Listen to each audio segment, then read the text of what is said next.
j'ai couché avec le mari de ma sœur à 16 ans, et ce soir-là, j'ai volé non seulement son innocence, mais la mienne aussi, dans une chambre d'hôtel miteuse de banlieue parisienne où l'odeur de tabac froid masquait à peine le regret naissant.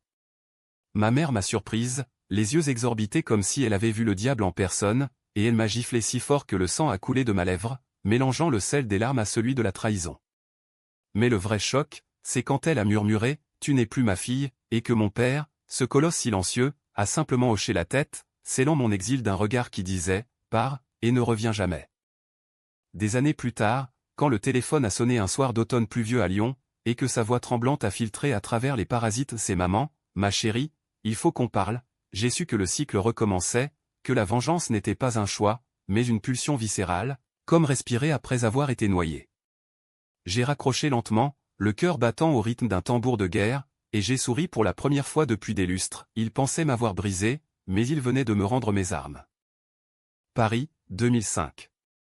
J'avais 16 ans, et l'air de la capitale me semblait encore chargé de promesses, comme ces affiches de films hollywoodiens délavées sur les murs de la Bastille, promettant des amours impossibles et des fins heureuses. Ma sœur aînée, Claire, 22 ans, était le soleil de la famille, blonde, élancée, avec ce rire cristallin qui faisait fondre les cœurs des garçons du quartier. Elle étudiait la littérature à la Sorbonne, rêvait d'écrire des romans qui changeraient le monde, et avait épousé Antoine 6 mois plus tôt, dans une petite cérémonie à la mairie du VE arrondissement, où les roses blanches cascadaient comme une cascade de pureté. Antoine, 30 ans, architecte prometteur, avec des yeux verts qui semblaient voir au-delà des façades, et une voix grave qui murmurait des secrets comme des serments. Il était le genre d'homme que les mères rêvent pour leurs filles, stable, ambitieux, et pourtant, pour moi, il était une énigme vivante, un aimant que je ne pouvais ignorer. Tout a commencé innocemment, ou du moins c'est ce que je me disais pour apaiser les nuits agitées. Claire et Antoine vivaient dans un appartement haussmannien exigu près de Saint-Germain, un nid d'amour rempli de livres empilés et de croquis d'Antoine sur la table de la cuisine. J'allais les voir souvent, prétextant des révisions pour le bac, mais en vérité, c'était pour échapper à l'étouffoir de notre maison familiale à Vincennes, où papa, mécanicien de son état, rentrait les mains noires de graisse et les épaules voûtées par le poids des heures supplémentaires, et maman, infirmière à l'hôpital Saint-Antoine, jonglait entre les shifts et les reproches éternels sur mon manque d'ambition. Claire était mon idole, ma confidente, celle qui me prêtait ses vêtements et me racontait ses nuits folles avec Antoine. Il est parfait, tu sais ? Comme un héros de Balzac, mais en mieux, disait-elle en riant, les joues rosies par le vin rouge. Antoine, lui, me regardait différemment. Pas comme un beau-frère protecteur, mais comme si j'étais un puzzle qu'il assemblait pièce par pièce. Lors d'un dîner d'été, alors que Claire était partie chercher du dessert, il s'est penché vers moi, son genou frôlant le mien sous la table en bois ciré. Tu as les yeux de ta sœur, mais avec une lueur. Sauvage, a-t-il murmuré, et j'ai senti un frisson me traverser, comme un courant électrique dans les veines. J'avais lu des livres sur l'amour, des romans volés dans la bibliothèque de Claire l'amant de Duras, Belle de jour, mais rien ne m'avait préparé à cela.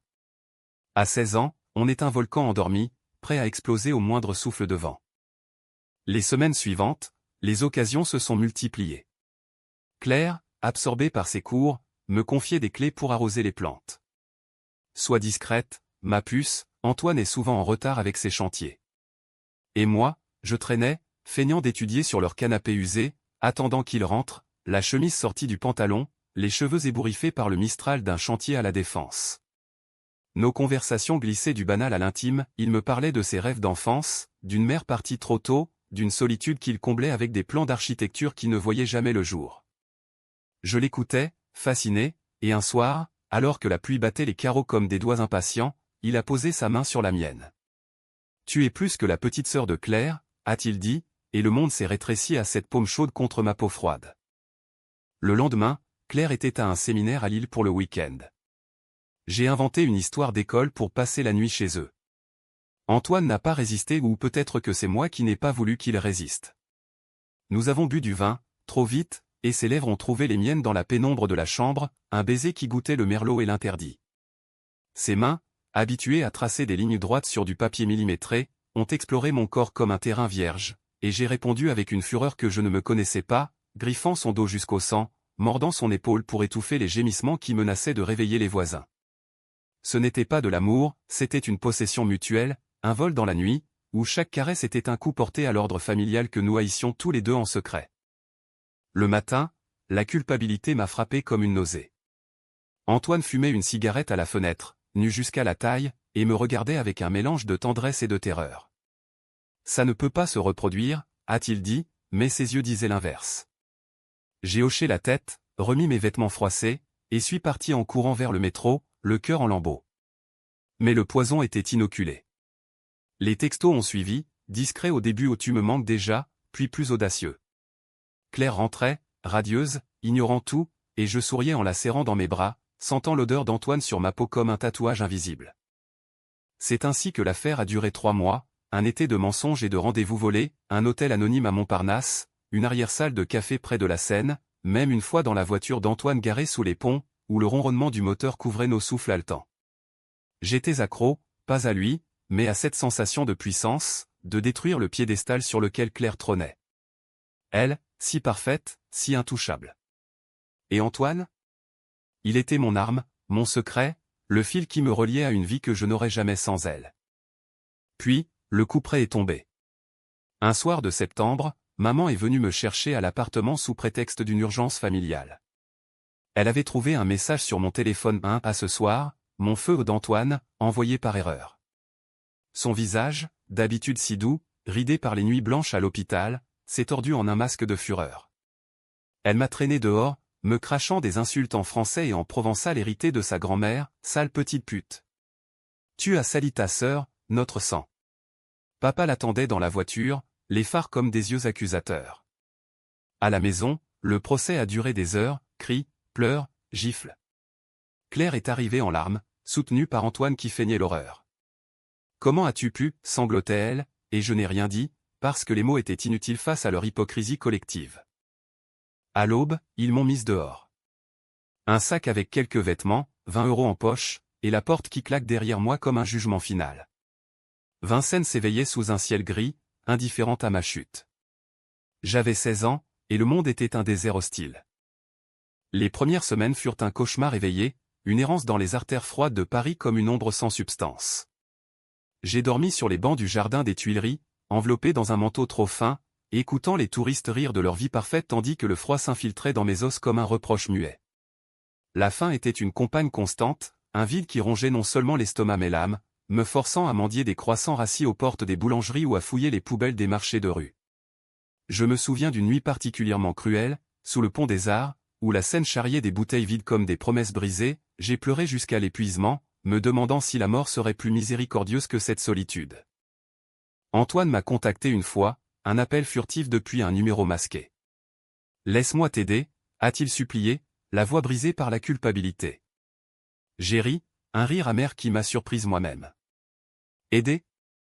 Tu m'as baisé et jeté comme un Kleenex usé. » Il a promis de l'argent, un billet de train pour ailleurs, mais j'ai raccroché, refusant sa pitié comme un poison sucré. Claire, elle, n'a rien dit, un silence assourdissant, plus coupant qu'un couteau. Mes parents ? Une lettre arrivée une semaine plus tard, rédigée de la main ferme de maman, ne revient pas. Tu as choisi ta voie. Pas de signature, juste un tampon de l'enveloppe qui portait encore l'odeur de leur maison au lavant des regrets. J'ai atterri à Lyon par hasard, ou peut-être par instinct de survie. Un train de nuit gratuit pour les mineurs en fugue, financé par une association caritative que j'ai trouvée sur un flyer froissé dans un métro. La ville au confluent des fleuves m'a semblé un refuge précaire, les quais du Rhône bruissaient de vies anonymes, et les traboules sombres des vieux quartiers offraient des cachettes pour une fille comme moi. J'ai trouvé un job au noir dans un bar à Vieux-Lyon, le Chat Noir, un antre enfumé où les habitués sirotaient leurs pastis en racontant des histoires de vie ratée. Le patron, un quinquagénaire bourru nommé Marcel, m'a engagé comme serveuse sans poser de questions au l'air d'une qui sait se taire, a-t-il grogné en me tendant un tablier taché. La routine s'est installée comme une croûte sur une plaie, matin à compter les pourboires maigres, après-midi à somnoler dans une chambre de bonne louée à prix d'or dans la Croix-Rousse, nuit à servir des verres en écoutant les confessions des âmes perdues. J'ai changé de nom à Appelons-moi Élise, un pseudonyme banal qui masquait la fille brisée de Vincennes. À 17 ans, j'ai passé mon bac en candidat libre, dans une salle anonyme d'un lycée public, et j'ai réussi, par pure rage de ne pas leur donner la satisfaction de ma défaite. L'université de Lyon m'a accueilli en lettres modernes, les mots devinrent mon arme, des flèches empoisonnées que je tirais sur papier pour exorciser la trahison. Mais la nuit, les fantômes revenaient. Je rêvais d'Antoine, de ses mains sur ma peau, et me réveillais en sueur, haïssant mon corps pour ce qu'il avait désiré. Claire hantait mes jours, j'imaginais sa vie parfaite, un enfant peut-être, une promotion à la Sorbonne. Un jour, j'ai osé taper son nom sur Google, un article dans Le Monde sur sa thèse sur les amours incestueuses dans la littérature française. Ironie cruelle, elle disséquait des passions interdites sans savoir qu'elle en avait vécu une. J'ai fermé l'ordinateur, le cœur serré, et suis sorti marcher sous la pluie fine de Lyon, laissant l'eau laver les larmes que je refusais de verser. Les années ont passé en un brouillard de diplômes et de jobs précaires, pigiste pour des magazines locaux, puis assistante éditoriale dans une petite maison d'édition près de la Pardieu. À 25 ans, j'avais un appartement modeste avec vue sur la Saône, des amis de façade ou des intellectuels qui débattaient de Sartre sans jamais creuser mes silences, et un amant occasionnel, un professeur divorcé qui me traitait comme une muse sans jamais poser de questions sur mes cicatrices. Mais au fond, une braise couvait, la vengeance. Pas une idée abstraite, mais un plan qui germait dans les recoins sombres de mon esprit, nourri par chaque anniversaire oublié, chaque Noël sans carte. C'est en 2015, 10 ans après l'exil, que le passé a rappelé à la charge. J'étais en train de corriger des épreuves dans mon bureau exigu quand le téléphone a sonné à un numéro parisien inconnu. J'ai hésité, puis décroché. Élise ? C'est maman. Sa voix, vieillie, chevrotante, comme un vin tourné. Non, tu dois faire erreur, ai-je répondu froidement, mais elle a insisté, c'est ta mère, Émilie. Il faut qu'on se voie. Claire. Claire a besoin de toi. Un silence, puis, et nous aussi. J'ai senti le monde basculer, comme si le sol lyonnais s'ouvrait sous mes pieds. Claire avait besoin de moi. La sœur parfaite, l'épouse bafouée, celle qui avait pleuré sur mon épaule ou plutôt, celle dont j'avais volé l'épaule. J'ai raccroché, les mains tremblantes, et me suis effondré sur le sol, riant et pleurant à la fois. Besoin de moi. Après m'avoir jeté comme une ordure, la Bresse s'est embrassée en un incendie. Ce n'était pas un appel à l'aide, c'était une invitation à la curée. J'ai réservé un billet TGV pour le lendemain, et pendant le voyage, bercé par le cliquetis des rails, j'ai tracé les contours de mon retour, pas pour pardonner, mais pour détruire, pièce par pièce, le château de cartes qu'ils avaient bâti sur mes ruines. Paris m'attendait, avec ses lumières cruelles et ses secrets enfouis, et j'allais y entrer comme une tempête, calme en surface, dévastatrice au cœur.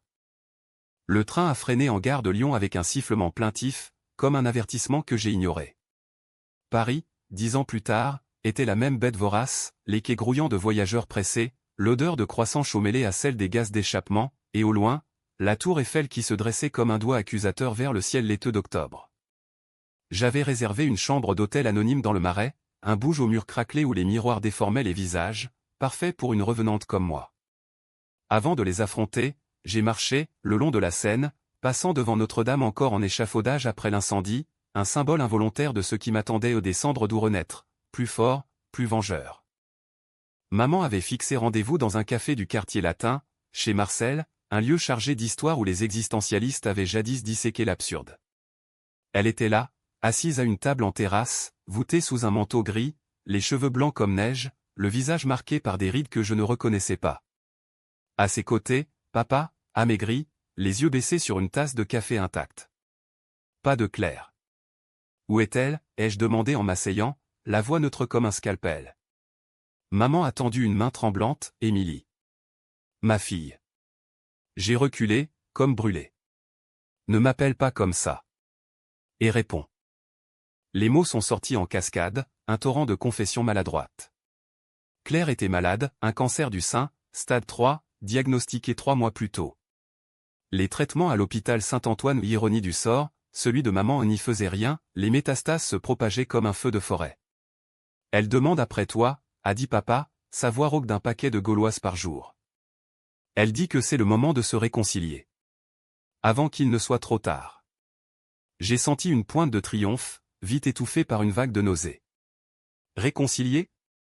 Après m'avoir excommunié ? Mais sous la colère, une curiosité malsaine, voir Claire brisée, suppliante, c'était le fantasme que j'avais caressé dans mes nuits lyonnaises. Nous avons pris un taxi vers leur maison non plus Vincennes, mais un appartement modeste à Créteil, vestige d'une retraite précoce pour papa après un accident au garage. L'endroit puait le renoncement, meubles Ikea à user, photos jaunies de Claire et Antoine accrochés au mur comme des reliques. Antoine. Il était là, vieilli, Les tempes grisonnantes, les yeux verts ternis par le remords. Il m'a serré la main, un contact électrique qui a ravivé les braises. Émilie, je suis désolé. J'ai souri, un sourire de requin, désolé pourquoi, exactement? Pour m'avoir désiré, ou pour avoir menti à ma sœur? Claire était dans la chambre, alitée, un foulard noué autour de la tête chauve, la peau jaunâtre comme un parchemin ancien. Elle m'a vu dans l'encadrement de la porte et a pleuré, des sanglots silencieux qui secouaient son corps frêle. Petite sœur. Tu es venue. Je me suis approché, m'asseyant au bord du lit, et j'ai pris sa main froide, veinée de bleu de chimio. Bien sûr. La famille, c'est sacré, non, ai-je dit, et dans ma voix, un venin qu'elle n'a pas perçu, trop affaibli pour lire entre les lignes. Les jours suivants ont été un théâtre bien rodé.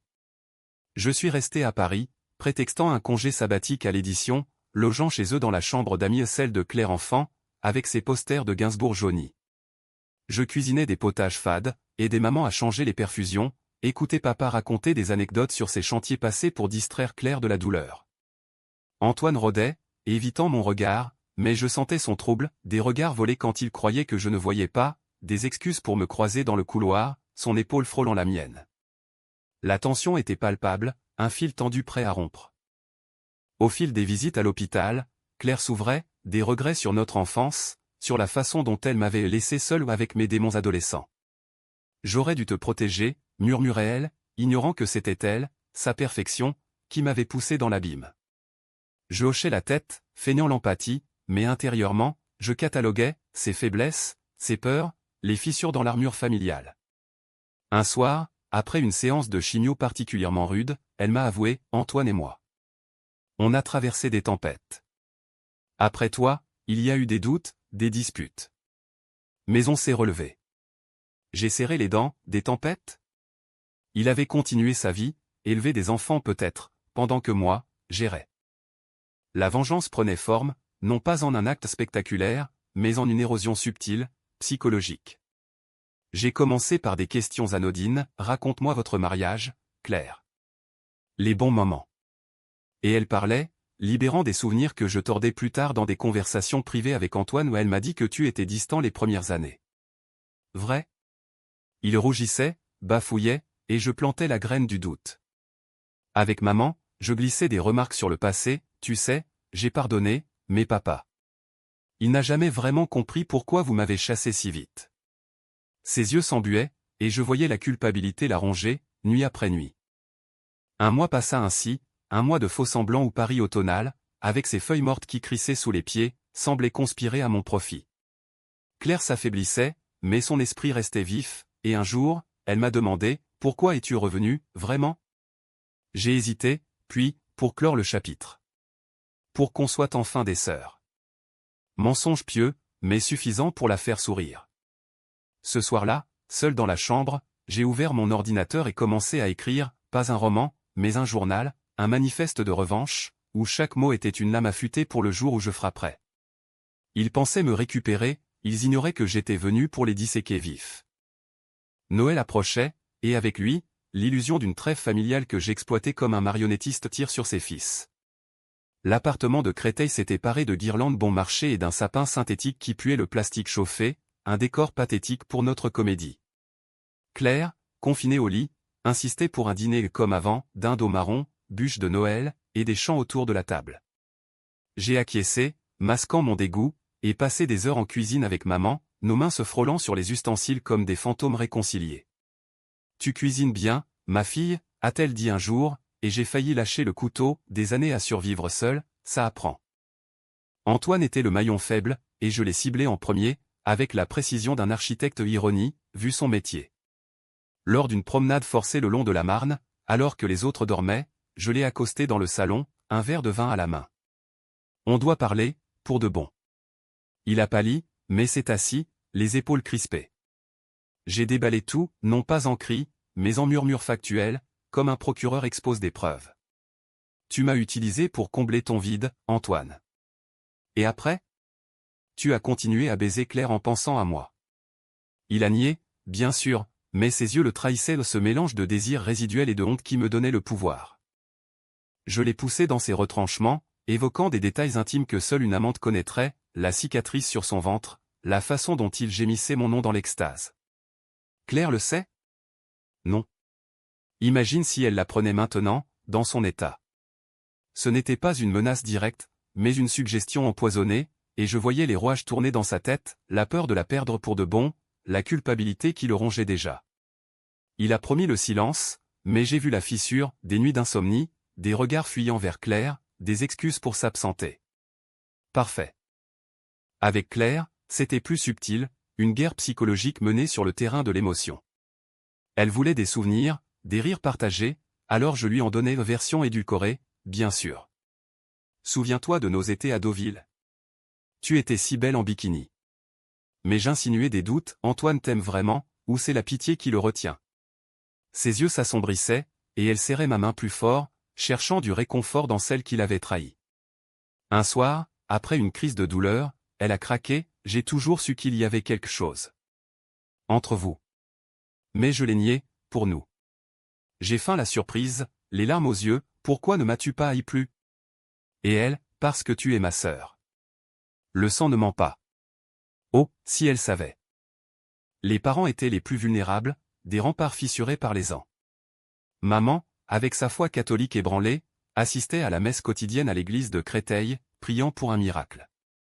Je l'accompagnais parfois, m'agenouillant sur les prie-dieux usés, et glissais des confessions calculées, j'ai pardonné Dieu, maman, mais pas vous. Pourquoi m'avez-vous jeté si vite? Elle pleurait en silence, le rosaire cliquetant entre ses doigts, et rentrait plus voûtée, hantée par le fantôme de sa dureté. Papa, lui, était un roc érodé par l'alcool, des verres de rouge solitaires dans le garage reconverti en atelier. Je le rejoignais là, écoutant ses grommellements sur la vie injuste, et lâchais, tu sais, après ton silence ce soir-là, j'ai cru que j'étais morte pour toi. Il toussait, allumait une cigarette, j'étais en colère, gamine. Contre tout. Petit à petit, je le vidais de sa force, le forçant à affronter son rôle de père absent. La vengeance n'était pas gratuite, elle était thérapeutique, une catharsis qui me reconstruisait. Mais des nuits, seul dans la chambre, je doutais, étais-je devenu pire qu'eux?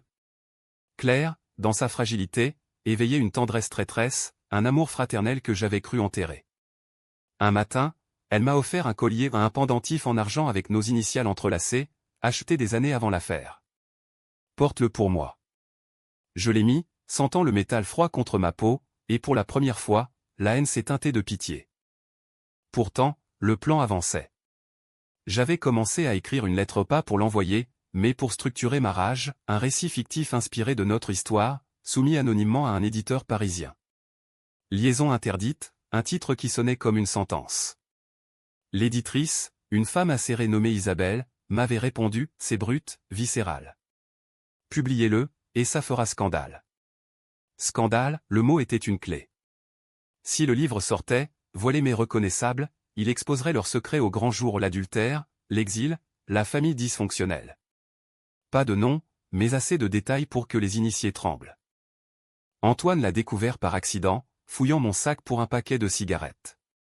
C'est quoi, ça, a-t-il sifflé, brandissant les épreuves. J'ai haussé les épaules, mon histoire.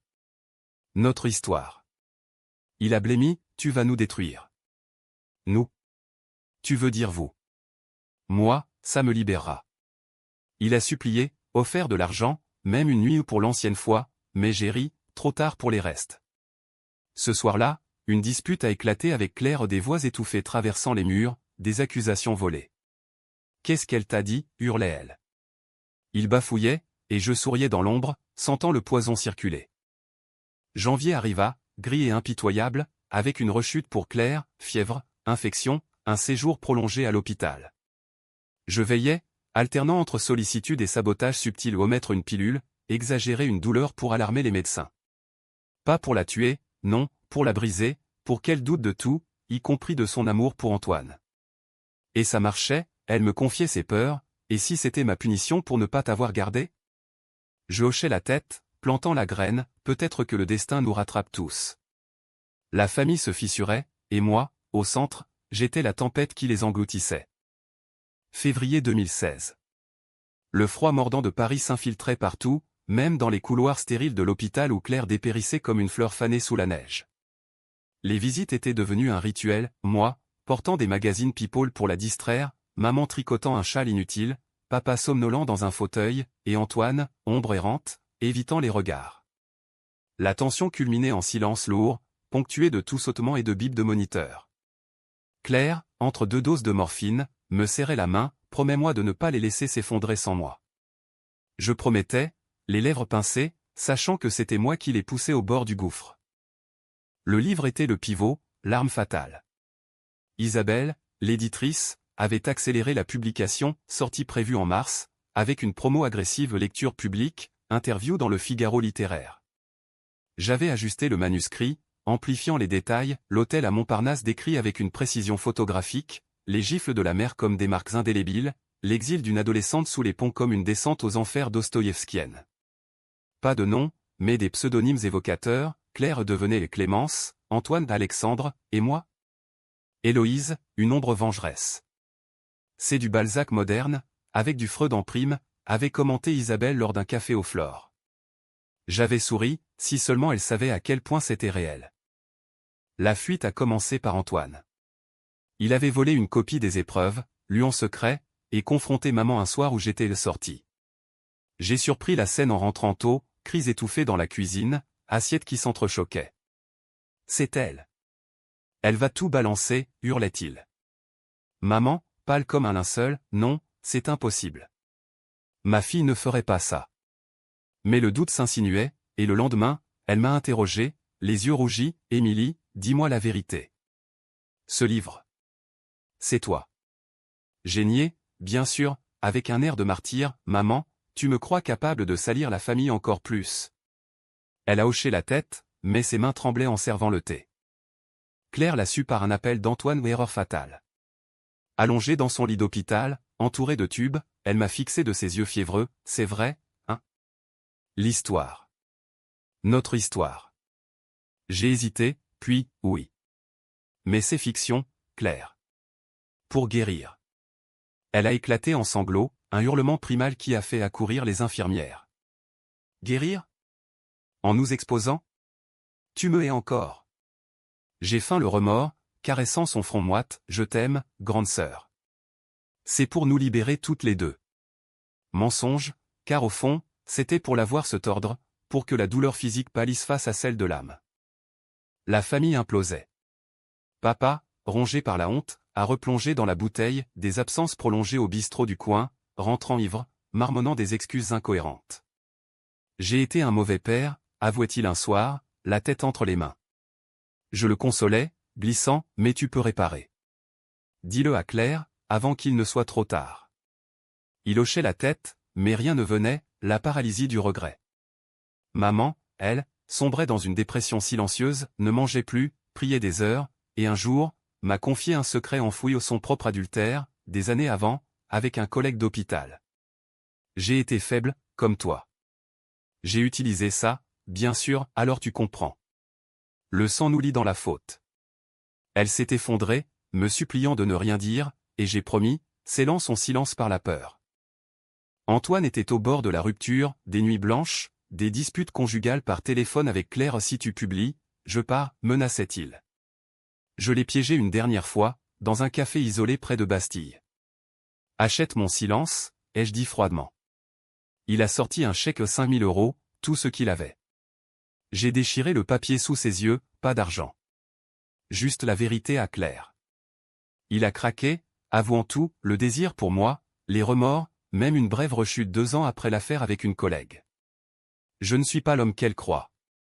J'ai enregistré la conversation sur mon téléphone, un atout-maître pour le jour J. La publication approchait, et avec elle, le climax. Une critique préliminaire dans Télérama louait le roman comme un uppercut psychologique sur les tabous familiaux. Les invitations pleuvaient, une lecture au Fnac Forum, une interview radio sur France Culture. J'ai accepté, masqué derrière mon pseudonyme Duval, une photo floue sur la jaquette moi, les yeux dans l'ombre. Claire, apprenant ça par maman, a exigé une confrontation, un après-midi à l'hôpital, sous perfusion, entourée de notre cour dysfonctionnelle. Annule tout, a-t-elle supplié, la voix un fil ténu. Pour moi.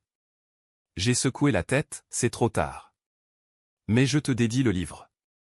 À nous, les brisés. Ce soir-là, seul dans ma chambre d'hôtel, j'avais fui l'appartement pour respirer, j'ai pleuré pour la première fois depuis des années. Pas de remords, mais de fatigue, la haine était un poids, un cancer à moi tout autant que celui de Claire.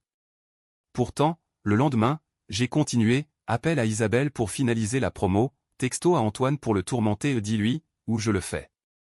La vengeance était une machine lancée, inexorable, et Paris, avec ses lumières hivernales qui dansaient sur la scène comme des feux follets, semblait applaudir le spectacle. Mars arriva, pluvieux et chargé d'électricité. La sortie du livre coïncidait avec une nouvelle chimio pour Claire. J'ai assisté à la séance, tenant sa main pendant que le poison coulait dans ses veines, métaphore cruelle de ce que je faisais couler dans leurs âmes. À la sortie, maman m'a giflé, la première depuis 16 ans, monstre. J'ai encaissé, goûtant le sang, mieux vaut un monstre qu'une hypocrite. Le cercle se resserrait, et je sentais l'explosion imminente, ce moment où tout volerait en éclats, me laissant seul avec mes victoires amères. La nuit de la sortie, Paris bruissait d'une excitation printanière précoce, les terrasses rouvraient, les amants se frôlaient sous les marronniers en fleurs, indifférents au drame qui se nouait dans une petite librairie du VE arrondissement. J'étais là, perché sur un tabouret, face à une trentaine de curieux, des bobos en lunettes rondes, des étudiantes aux yeux avides, lisant un extrait du chapitre sur l'exil. Elle courait sous la pluie, 16 ans et déjà une fugitive, le cœur un poing serré autour d'un amour volé. Les applaudissements crépitaient comme des coups de feu, et Isabelle, rayonnante, me serrait l'épaule, best-seller en vue, Mais au fond de la salle, ils étaient là, maman, papa, Antoine, et même Claire, sortis de l'hôpital pour l'occasion, soutenus par une infirmière, le visage émacié sous un chapeau mou. Leurs yeux accusateurs, suppliants, me transperçaient comme des lames. J'ai achevé la lecture, le cœur battant, et pendant la séance de dédicace, Claire s'est approchée, tremblante. « C'est magnifique. » « Et horrible » a-t-elle murmuré, tendant son exemplaire. J'ai signé, à ma sœur, pour toujours. Nos regards se sont croisés, et pour un instant, la haine s'est effritée, laissant place à une tristesse partagée, deux femmes piégées dans le même piège familial. Le scandale a éclaté le lendemain. Un journaliste de Libération, flairant le vrai sous le fictif, a publié un article, Liaison interdite, le roman qui accuse une famille parisienne. Des détails à l'hôpital Saint-Antoine-Colette-Roux. Les appels ont afflué, curieux, à terre, même un producteur de télé intéressé par une adaptation. Chez eux, c'était l'apocalypse. Antoine a fait une scène, accusant Claire de l'avoir provoquée par son absence, et elle, dans un sursaut de rage, l'a chassée, va-t'en, comme tu l'as fait avec elle. Papa a claqué la porte pour de bon, murmurant quelque chose sur trop de mensonges, et maman, effondrée, a été hospitalisée pour dépression aiguë. Claire m'a appelé 2 jours plus tard, la voix un souffle, tu as gagné. Tout est détruit. Pas de reproches, juste une fatigue infinie. Viens me voir. À l'hôpital, elle était minuscule dans son lit, les machines un cœur funèbre. Je te pardonne, a-t-elle dit, et j'ai éclaté en sanglots, pour la première fois sincère. C'est moi qui dois pardonner. À toi, à eux, à moi. Nous avons parlé des heures des rires d'enfance, des jalousies adolescentes, de cet amour faux avec Antoine qui n'était qu'un cri d'aide pour nous deux. Le cancer m'a appris ça, la vie est trop courte pour la haine, a-t-elle chuchoté. J'ai hoché la tête, mais au fond, je savais que la mienne était ancrée, une ombre qui me suivrait toujours. Elle est morte une semaine plus tard, paisiblement, entourée de nous tous ou une réconciliation de façade, mais réelle dans l'instant. Antoine est parti, brisé, emportant nos secrets dans un divorce amer. Papa s'est installé à Lyon avec moi, sobre pour la première fois, réparant à sa manière les années perdues. Maman a survécu, hantée, mais vivante, m'envoyant des lettres hebdomadaires remplies de regrets et de recettes provençales. Le livre a cartonné, un succès qui m'a valu un contrat pour un second, et une vie nouvelle, conférences, prix littéraires, même une TED Talk sur le pardon familial. Mais la nuit, quand Paris sommeille et que la scène murmure ses confidences, je repense à ce premier baiser interdit, à la gifle de maman, au lit d'hôpital de Claire. La vengeance m'a libéré, oui, mais à quel prix? J'ai gagné une voix, une vérité, mais perdu l'illusion d'une famille intacte. Et dans ce vide, j'ai appris la plus dure des leçons, le vrai drama de la vie n'est pas la trahison, mais le pardon qu'on refuse à soi-même. Aujourd'hui, à 36 ans, je marche sur les quais, un café à la main, et je souris aux passants. La vengeance était un feu purificateur, mais la paix? C'est un art plus subtil, un fil tendu entraîné amour, que j'apprends encore à marcher.